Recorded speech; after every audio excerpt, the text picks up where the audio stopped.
Sunt domnișoara, am 15 ani și am fost sechestrată de către un domn. Cum te cheamă?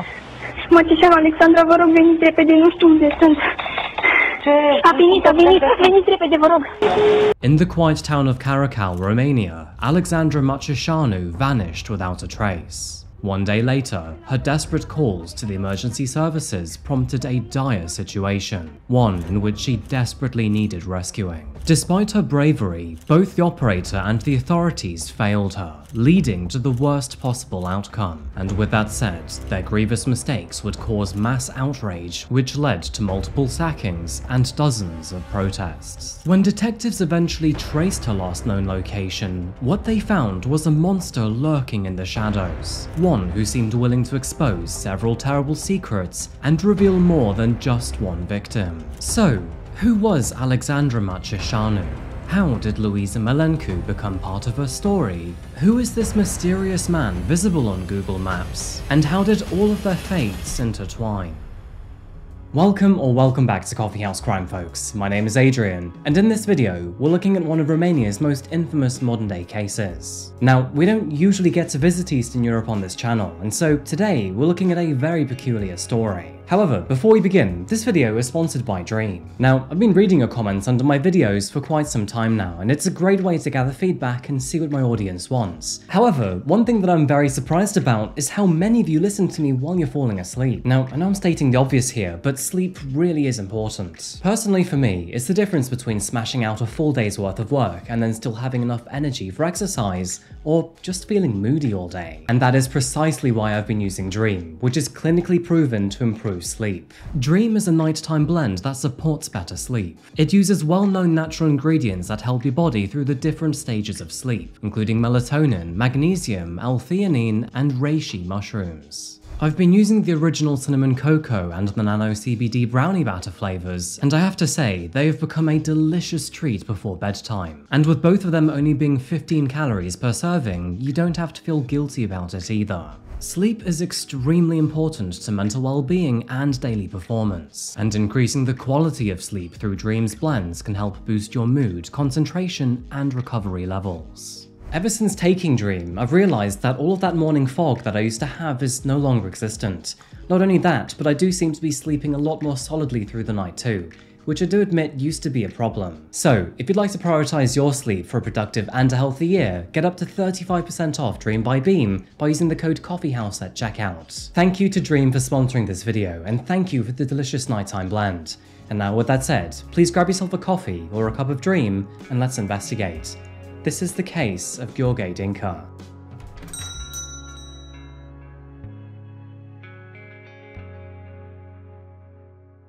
Welcome to Romania, folks. Now, I don't think we've covered this country before, so here is a quick rundown for you. Formerly part of the Iron Curtain, Romania has long struggled with its position between the communist East and the democratic West. With 19 million residents, it's one of Europe's largest nations, which, at least when compared to other European countries, is also remarkably quiet in the news. And interesting fact, but did you know that Romania is home to one of Europe's largest underground glaciers? Today, we're focusing on a small city named Caracal, which is located near the country's southern border. Derived from the name Black Fortress, Caracal was the regional capital for quite some time. With its population peaking at 40,000 in the year 1992, it has since dropped to 27,000 through industrial hardship. The Romanian Revolution of 1989 saw revolutionists violently overthrow the country's Communist Party, which would eventually lead to Romania's cohesion with the West. And while almost all Romanians see this as a massive win for the country, it did unfortunately see Caracal's predominantly agricultural industry collapse. Nowadays, it's a sleepy city with a whole bunch of nothing going on. I mean, you do have several supermarkets and 3 or 4 industrial zones. Oh, and a military base nearby.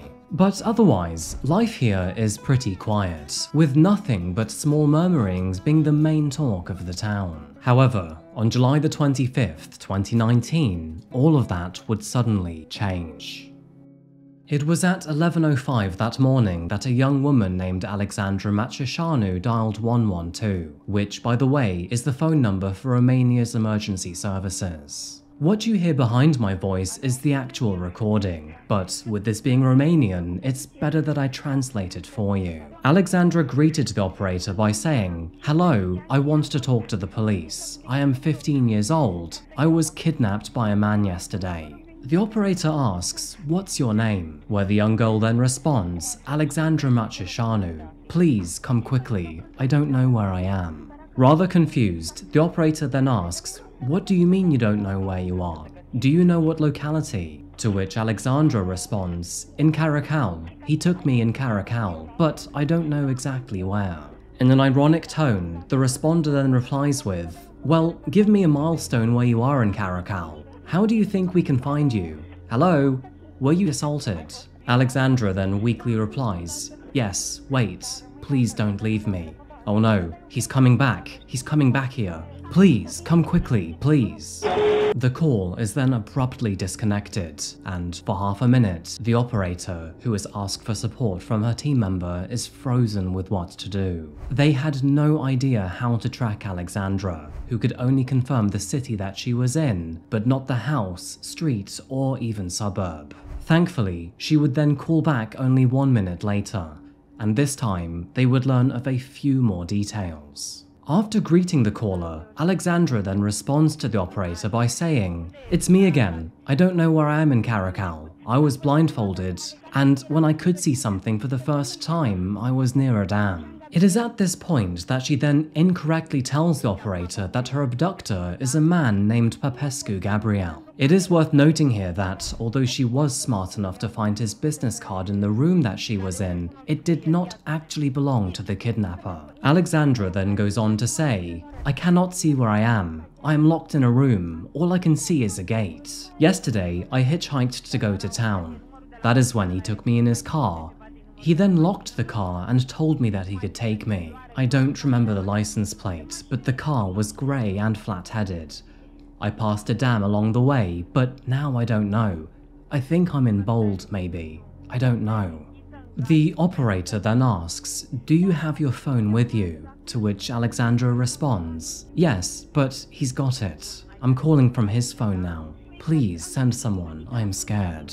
The police would then proceed to take over the phone call at 11:07 AM, again asking Alexandra where precisely she was. Desperately looking around the room for a clue, she then said, "I passed by the dam and I think I'm in bold now. It can't be anywhere else. Hold on, I found an address. It's number 9 Antonius Caracalla Boulevard, DA."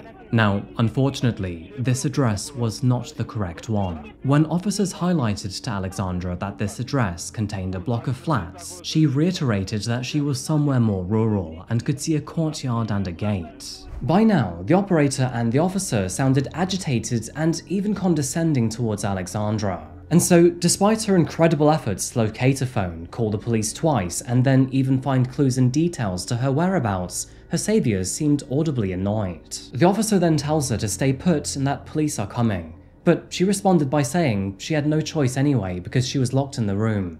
She also added that she was extremely scared and that she had been beaten. By now, you could tell that Alexandra was desperately begging for help. But between her cries, the officer, who was quite audibly impatient, told her to hang up the phone and wait to be contacted. Terrible attitude aside, I feel like this advice is the total opposite to what you should say. I mean, I'm pretty sure in any other country, the operator would ask you to stay on the line and not hang up and wait alone. Now, unfortunately, these phone calls will get even worse and will be sure to leave your blood boiling. However, before we get to those phone calls, who precisely was Alexandra Machishanu, and how did she end up in this mess?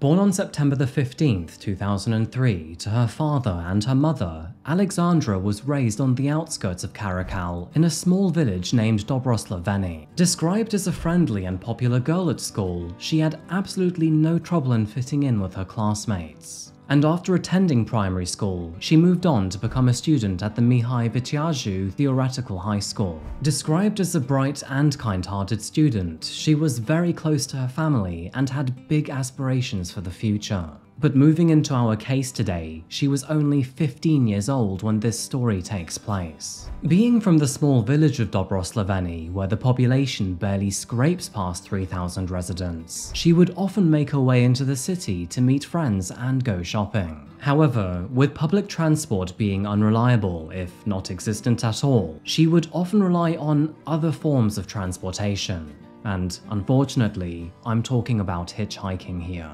Now, hitchhiking is a very debatable and controversial topic for a very good reason. Although some people argue that, statistically speaking, the odds of running into trouble are minuscule, there are inherent risks which could lead to a catastrophic outcome. Unpredictable drivers, potential for violence or assault, being stranded, and the risk of exploitation are all things that you need to look out for, especially if you're young, small, or female. I mean, if you're 7 foot, male and 40 years old and you like to wrestle, then you can probably defend yourself. However, quite understandably, it is much less advisable if you're a 15-year-old girl. But it is worth noting here that hitchhiking is much more common in Romania than other countries like America or the United Kingdom. In fact, it is even illegal in parts of Australia, including the state of Victoria. Anyway, on July the 24th, 2019, and while visiting friends in the city, Alexandra tried to hitch a ride back home to the village of Dobroslaveni, and unfortunately, that is when she would meet a driver who had ulterior motives.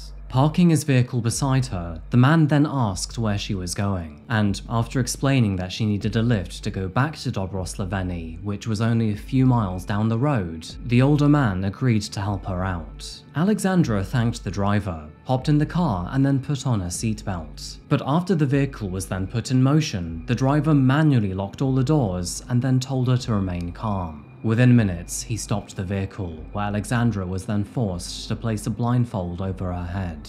Of course, this preventing her from knowing where precisely they were going. Her abductor then took her to his home, where she was then tragically assaulted several times throughout the evening. Alexandra's parents were fairly quick to realize that something was wrong, especially after she stopped responding to text messages and phone calls. And so, when that happened, they went down to the local police department and reported her as missing. But it wouldn't be until the following day that Alexandra herself was able to make contact with the police, and this was after her abductor had foolishly left his phone with her while leaving the property. So, I've already described to you the 2 initial phone calls made by Alexandra to the police. However, there would be a third and final call made only several minutes later. And guess what? But their response was even more infuriating. After the phone call was terminated, Alexandra then called emergency services yet again. The operator picked up the phone to say, "Hello, what's the emergency?" Alexandra then asked if they had sent anyone yet, to which the operator then reconnected the police officer. She then asked them, "Please, did you send anyone here? I am terrified. I am scared of the man. He beat me." The officer then responded with, "We did. They cannot fly over to you in 2 minutes, young lady. Stay there, yes? Who are you scared of? Who is he?" Alexandra replied, "I think his name is Popescu Lucian Gabriel. I don't know. I found this business card. I thought maybe it's his card, but I don't know if it's him." The officer replied, "Ah, so you don't know that either. Okay, stay there. A squad will arrive in 2 to 3 minutes. Hold on." While crying, Alexandra once again begged and pleaded for the officers to stay on the phone with her. But that is when he said, "Miss, I cannot stay on the phone with you. We have other calls too. Stay there for a police crew to arrive. And calm down a little bit, will you? Clear the phone line. If we are stuck on the phone, then the crew will not be able to talk to you." And that is when the phone line was suddenly cut. When officers arrived at the address given by Alexandra via that business card, they did realize that, unfortunately, it was the wrong address and the wrong name. With that in mind, officers had no idea where she was, and with them forcing her to end the phone call, well, they had no way of communicating with her either. No surprise, but the police finally realized how royally they had screwed up, and so they immediately tasked all personnel to try and locate Alexandra. In situations like this, every single second counts, and every minute that passes by feels like an hour. And tragically, they would take 15 hours to trace her calls. The police asked the special telecommunications service to help locate the phone calls, but unfortunately, the coordinates given by the STS covered an area too large to analyze. However, police officers were able to find a car in that area which did seem to match the description given by Alexandra, which was further corroborated by finding this surveillance footage. With that said, they would eventually track the vehicle to a property which belonged to a man named Gheorghe Dinka, who at the time was a 65-year-old mechanic living in the area, and unfortunately, his other job seemed to fit the story too. You see, on the sideline, Gheorghe was a taxi driver of sorts. And I say of sorts because actually he was illegally operating as one without a license. So with that in mind, he may have been able to make Alexandra feel safer by claiming that he was one. Found on the western edge of Caracal, Gheorghe's home was a monster of a property, filled with dense bushes and walls that protected the house and its additional 3 floors. Not only that, but it also had a metal gate that matched the description which was given by Alexandra. Funnily enough, they wouldn't have to look very hard to get a profile of Gheorghe either, because by simple dark coincidence, Google Maps had even captured several images of the man standing outside of his property only a few weeks prior. However, here is yet another infuriating fact. Despite learning of her location at 2 AM on July the 26th, police officers and prosecutors decided to wait an additional 4 hours before executing any sort of police raid with an active search warrant. And by the way, this is despite the law not even requiring them to have one. Now, I do understand that this could perhaps build a more robust case against him in court, but I would argue that Alexandra's life was far more critical at this stage. Anyway, officers finally raided Gheorghe's home at sunrise, to which they found themselves entangled in a horrific scene. One that would evidently end up being far more gruesome than they had bargained for. On the other end of the stick, Gheorghe was shocked to find dozens of officers barging through his front gate. The move clearly surprised him, so much so that it wouldn't take long for Gheorghe to reveal his darkest and most depraved secrets, to which some of them would take many investigators by surprise. Tragically, police officers were too late to save Alexandra. By the time they raided his property, she had already been dead for several hours. Gheorghe admitted to murdering the young woman after kidnapping, beating, and assaulting her, before then trying to dispose of her body by burning it. Bună ziua și bun găsit! De la o oră la alta apar noi detalii terifiante din ancheta crimelor de la Caracal. Alexandra a povestit la 112 că a fost sechestrată într-o casă de un bărbat pe care l-a descris și despre care a spus că în acel moment nu era lângă ea, pentru că plecase la farmacie ca să cumpere cremă pentru a-i trata rănile de la mâini. After conducting a thorough search of the property and all the grounds nearby, they found human remains and jewelry in a barrel, to which, sadly, it all belonged to Alexandra. However, that wouldn't be all that police officers would find.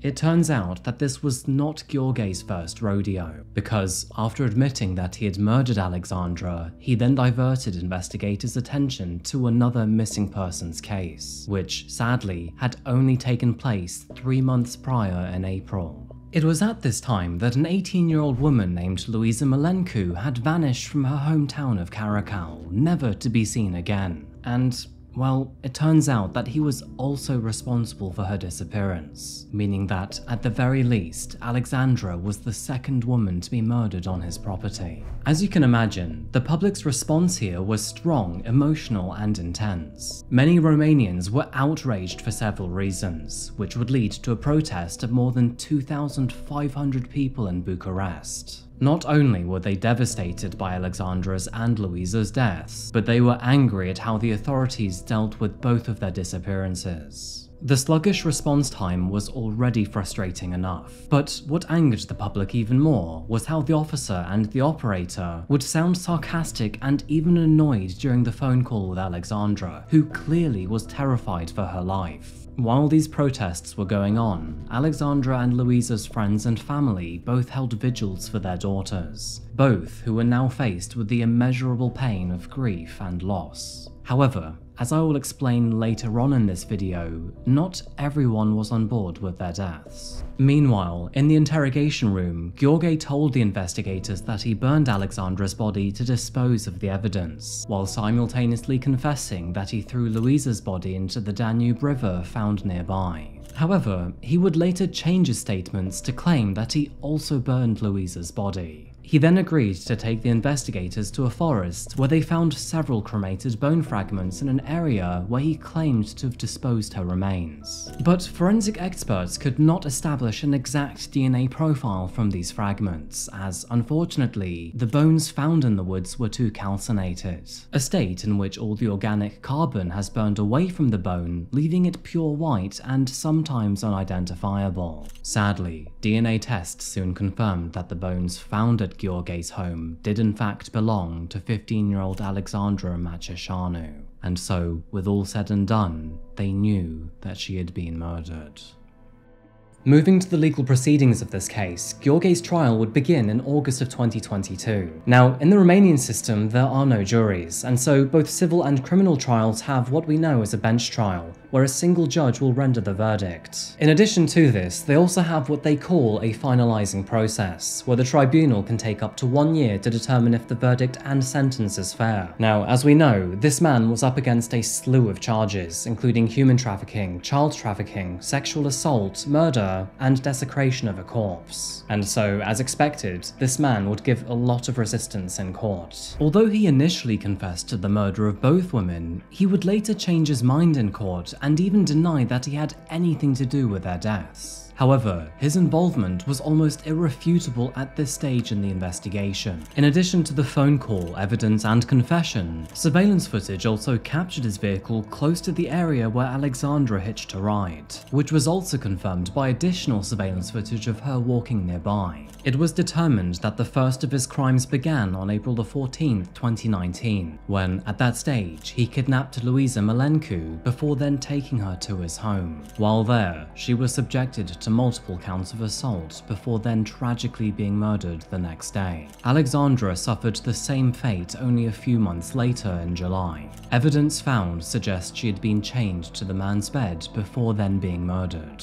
Both women would have experienced a horrific reality for the last several hours of their lives, before the cruel monster then attempted to burn their existence away forever. To make this case even more disturbing, it turns out that Gheorghe could not keep his sick and twisted fantasy a secret. While Alexandra was under his captivity, he would then go on to tell one of his friends, named Stefan Răsăpăteanu, who then also assaulted her. And despite Gheorghe being a total pig of a man, he somehow actually had a wife, and she too would also be arrested for potentially carrying knowledge of Luisa's disappearance and then subsequent murder. To add to all of this, Gheorghe's trial would be wrapped not only in controversy, but also wild claims. Despite the evidence and his confession, the families of Alexandra and Luisa do not believe that Gheorghe murdered their daughters by himself. And that's because they believe that he lied to police officers in order to cover up a human trafficking network, which, in fairness, is known to be a widespread issue in Romania. So,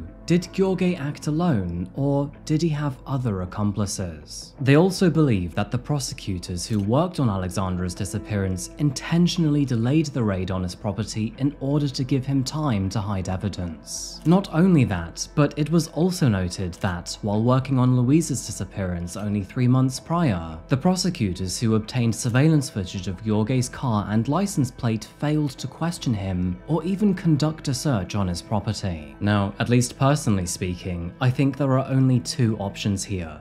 There is either gross incompetence in the police force, or they are actually trying to hide something. Gheorghe's neighbours would also provide conflicting testimonies about smelling anything odd coming from the property, and none of them saw any fire or smoke coming from the garden. As you can imagine, the incineration of a human body would provide some rather nasty smells.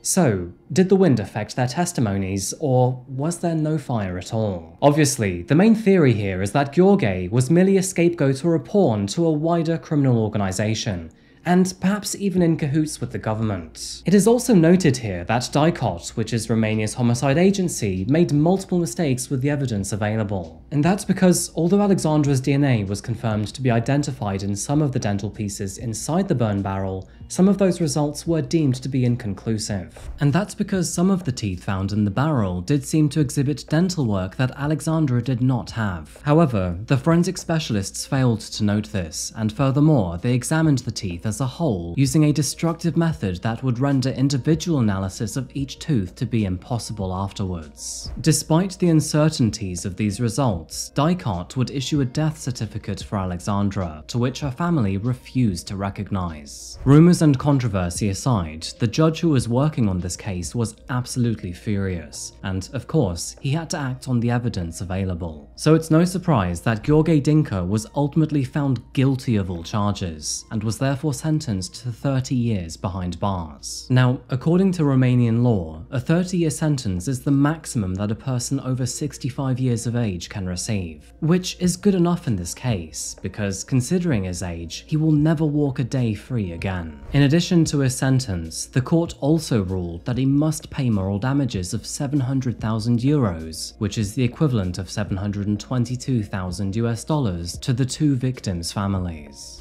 Although his sentence was not yet final and could theoretically be appealed, the Court of Appeal would ultimately rule that 30 years was not only valid and justifiable, but also final. In addition to this, his accomplice, Stefan Răsăpăteanu, was also sentenced to 12 years in prison. It should have been more, in my opinion, but with other inmates knowing why he's there, I am sure his time behind bars will be total carnage. And so we conclude the fate of Gheorghe Dinka. Not that he matters anyway. His despicable behavior and actions, which were fueled by disgusting lust and assault, would ultimately end the lives of two young women who were forced to experience pure horror in their final hours. Alexandra Macișanu and Luisa Mălencu were bright young souls whose lives were lost far too soon. Their dreams, laughter, and love for their families were tragically cut short, leaving behind a nation in mourning. Alexandra's bravery in the face of unimaginable fear stands out very prominently in this case to me. She was abducted, beaten, assaulted, and then kept caged in a room. But despite all of the pain that she experienced, she managed to find a phone, call the emergency services, find clues hidden around the room, and ultimately help solve her murder. It is a terrible shame that the operator and officer were not more helpful during these phone calls, and the least they could have done was provide support and comfort to Alexandra in her final conversation with a human. And I'm not counting Gheorghe here, because that man is an absolute monster. May the memories of Alexandra and Luisa serve as a reminder that no one should suffer as they did. And this is precisely why Romania continues to fight for better laws and rights to protect not only its women, but its younger generations too. Sadly, Luisa's grandmother does not accept the tragedy, and to this day, she believes that her granddaughter will eventually return home. As a measure of good faith, she continues to look after her pet dog and anticipates giving him back on her arrival. In the aftermath of this case, Gheorghe's home has since been abandoned, with overgrown weeds covering every fertile corner of the garden. This case would also highlight the serious problem of public transportation, or the lack of it, in the Romanian countryside, and how essential hitchhiking can be to get around. Again, hitchhiking is much less frowned upon in Romania, and this is in stark contrast to some countries which have even made it illegal. For the record, Lucian Popescu, who was the man identified in that business card, was completely innocent and not related to this case. It turns out that he met Gheorghe once when he was a retail estate agent, and never even knew the man. By the way, after this case, several officers, including Romania's national police chief, were all sacked as a result. Unfortunately, I couldn't confirm if the operator was fired or not, but I certainly hope so. Another side note, but this is yet another case where I've witnessed strange remnants of the story being hidden behind Google Maps. I have to say, there is something deeply odd seeing Gheorghe on screen, ominously staring at the camera a mere few weeks before Alexandra was murdered. To make matters worse, this was after he had killed Luisa. And by the way, you may see that Google Maps identified the image to be taken in 2012, but this is inaccurate and I think they've messed around with the data. Previous news reports captured citations of the image being snapped in May of 2019, and also Street View images taken in 2012 were not up to this level of fidelity. I find those Street View images to be deeply unsettling. It's kind of like he's there forever. But yeah, I guess that pretty much wraps up this case today, folks. Before I go though, I'd love to know what you think about this one, and I have several questions for you. To begin with, do you think that Gheorghe acted alone, or do you think there was a wider criminal organisation behind him? And, well, yeah, some do believe that the government was involved. So Do you believe that too? As always, please share your thoughts in the comments section down below. I do genuinely like to read them. Thank you so much for watching today, folks, and I really do appreciate you making it this far. If you want to follow me on social media, please follow me here, or alternatively, follow me on Patreon here. And once again, I'd like to thank Dream for sponsoring this video. If you'd like to get up to 35% off, please use the code Coffeehouse at checkout. I think that's all I have today, folks. Again, thank you so much for making it this far, and as always, I'll see you again very soon for another video. Until that moment arrives though, please do remember to look after yourselves, look after each other, and as always, stay safe. Thank you, and goodbye.